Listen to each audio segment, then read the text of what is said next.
Hello friends and welcome to another Star Wars Galaxy of Heroes video. This is Thaddeus from Going Nerdy, and we have just gotten a huge bombshell, or maybe a series of bombshells, I don't know.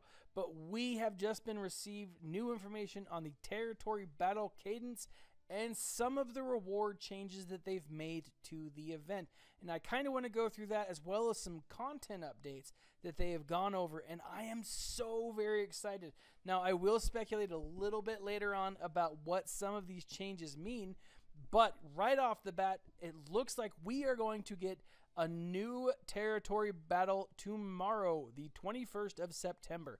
Now, they are going to keep the 24-hour time phase, which I like. It's both frustrating and awesome, because I like that I have time to actually communicate with my guild and really strategize how to best proceed, how to move forward, while at the same time, when I'm done, like an hour or two into the event, it is a little frustrating to have to wait an entire day before I can play again.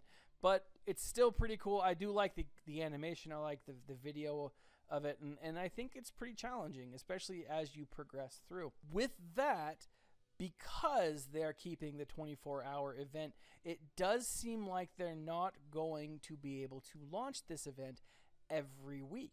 So it sounds like, from what we're seeing here, that it's going to be in every other week. So twice a month still seems like it could be beneficial. Now, what they've said, though, is to kind of make this a little more appealing, a little more, engaging for people, because, you'd have a long time between events. They say between 10 and 11 days between payouts. So I don't necessarily know. That seems like a long time.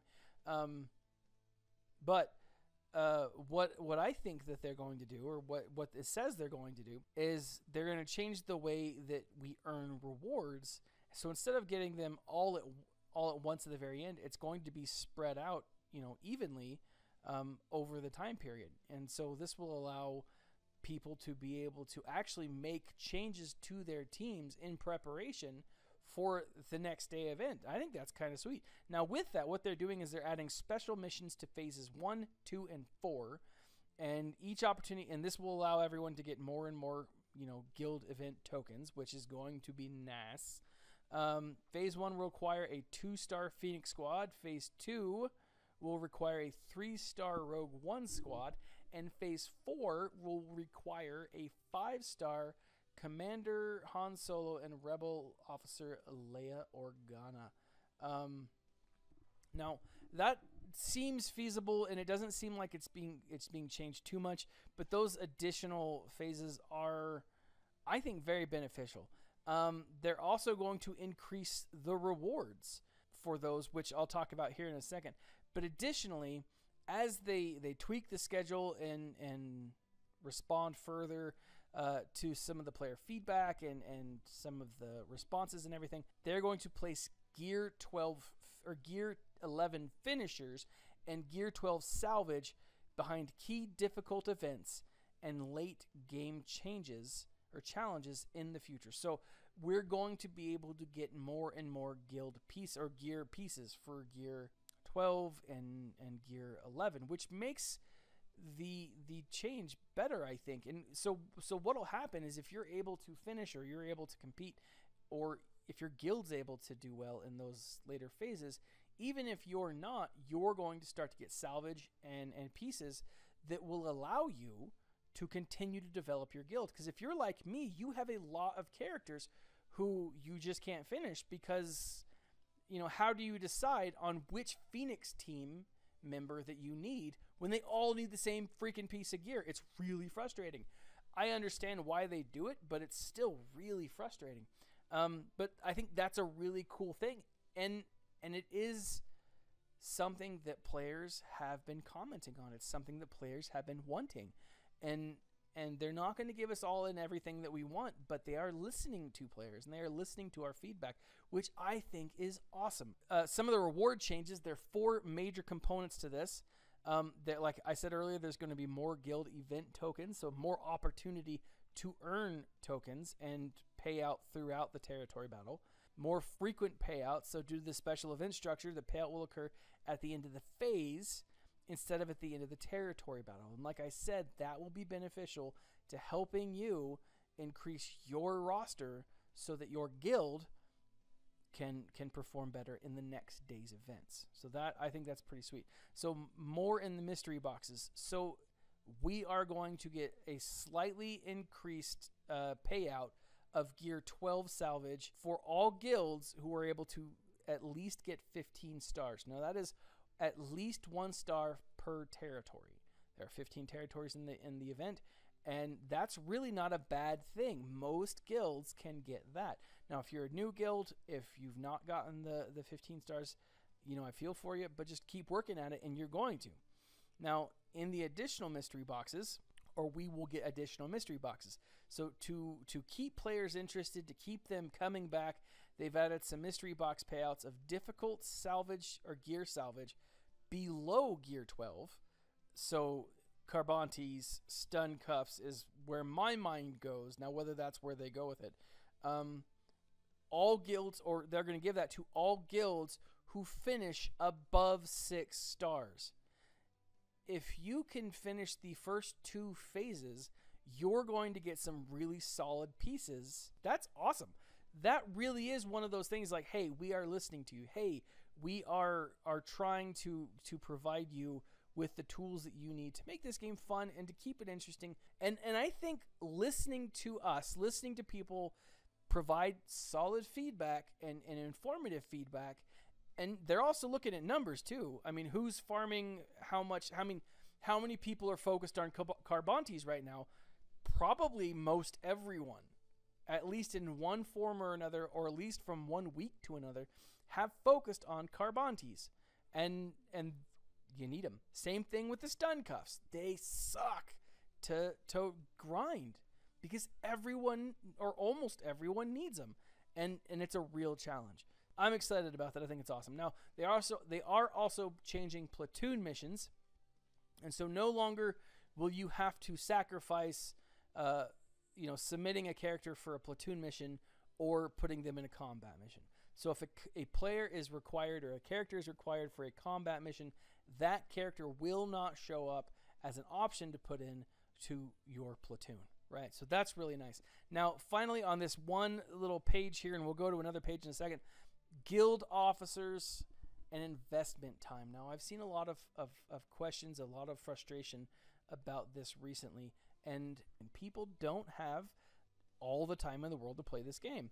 EA needs to be aware of it, and it seems like they are. It seems like they are listening, and they're going to be making some changes, possibly going to change. Now, there is no, I don't know yet, they don't have a list out yet, but what I think they may change is, one, we don't have a way to see who has how many galactic power points in the guild chat, right? You can't rank, or you can't sort people by galactic power. You can kind of sort people by daily contribution, but you can't do a daily contribution for territory battles, right? And so that might be another thing that they add. They might address that. Now, one of the other things that I've seen that people have talked a lot about is having a way to direct message someone in game. The chat system in game is not very robust, and we all know that. And so if someone misses a chat that you are messaging them, it's hard to follow up on that, right? You don't know if they got it, you don't know if they didn't get it, and so it's really frustrating.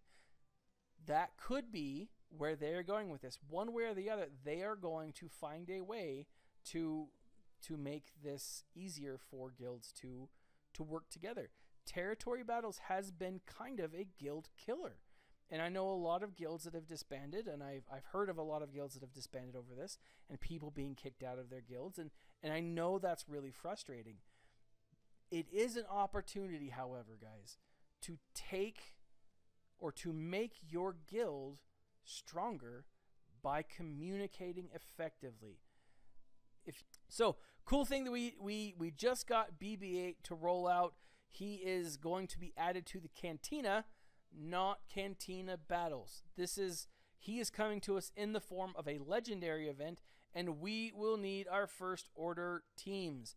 Now, to help us prepare for this, from the 22nd to the 25th, there are going to be double drops for first order characters.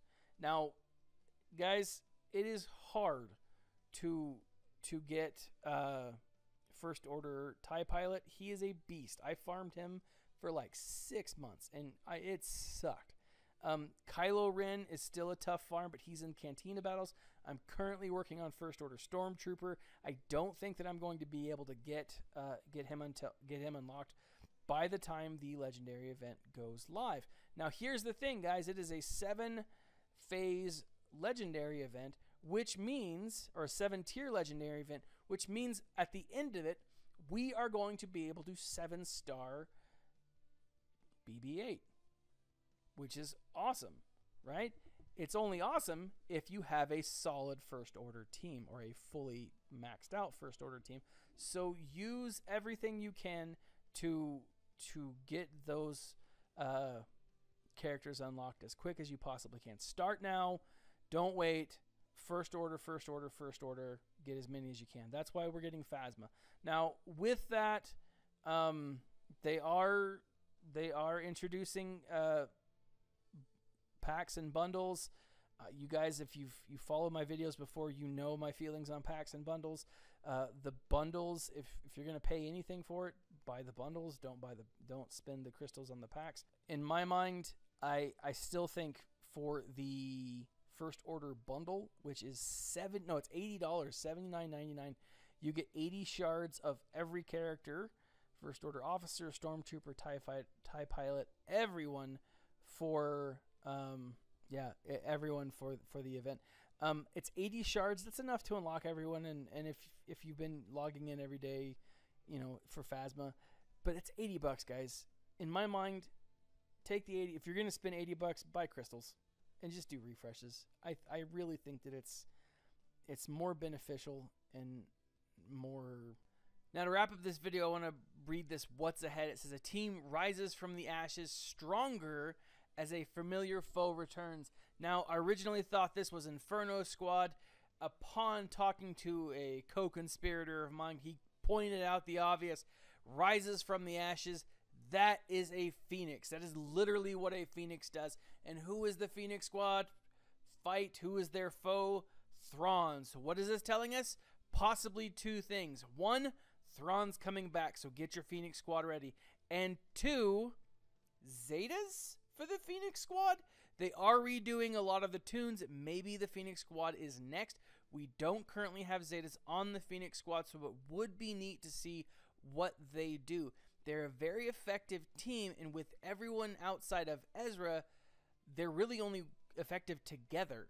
Now, Ezra is great outside of, or on a Jedi team. He's wonderful with Leia, or our current Leia, but we don't have a lot of uses outside of them. So maybe some Zetas would allow them to probably work better together, and maybe even separately.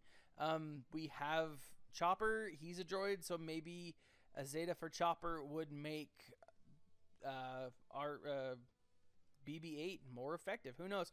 We shall see. But definitely get your Phoenix Squad ready, because they are going to be needed soon and forever. Now, with that, I'm going to leave this video. Leave a comment in the section below. Like, share us, and let us know. Let me know what you think about this new information, about what it means to you. Are you excited about it? Is it a little too late? Let us talk. Star Wars is about community, and I want to help develop that community here. So leave a comment in the section below. And if you would like to support the channel, I will leave a link to a Audible subscription. If you want to sign up for a free Audible account, you get 1 month of free trial. Really what that comes down to is one Audible book. There are a number of great Star Wars books out there right now. Anything written by Claudia Gray. I'm currently reading Leia. It's wonderful. I'm going to do a review on it here in a little bit.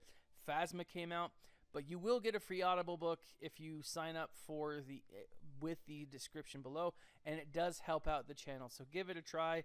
Doesn't hurt you guys at all, and then it helps me a little bit. So with that, I'm going to go ahead and take off. This has been Thaddeus from Going Nerdy, and as always, my friends, stay nerdy.